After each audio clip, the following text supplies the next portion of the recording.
கடவுள் பாதி மிருகம் பாதி கலந்து செய்த கலவை நான்.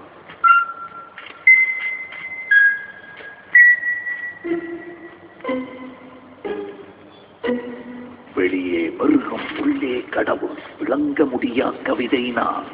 மிருகம் கொன்று கடவுள் வளர்க்க பார்க்கின்றேன். ஆனால் கடவுள் கொன்று உணவாய் தின்று மிருகம் மட்டும் வளர்கிறதே. நந்தகுமாரா நாளை மிருகம் கொள்வாயா? மிருகம் தின்ற எச்சம் கொண்டு மீண்டும் கடவுள் செய்வாயா? குரங்கில் இருந்து மனிதன் என்றால் மனிதன் இறையாய் ஜனிப்பானா? மிருக ஜாதியில் பிறந்த மனிதா தேவஜோதையில் கலப்பாயா?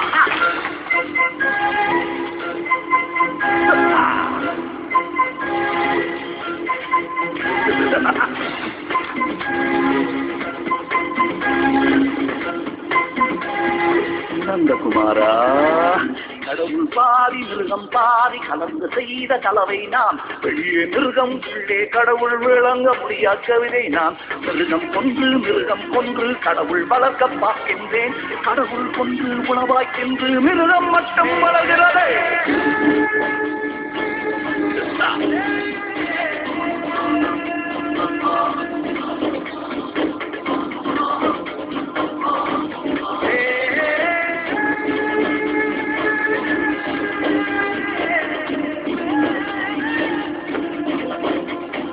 கடவுள் பாதி மிருகம் பாதி கலந்து செய்த கலவைதான்.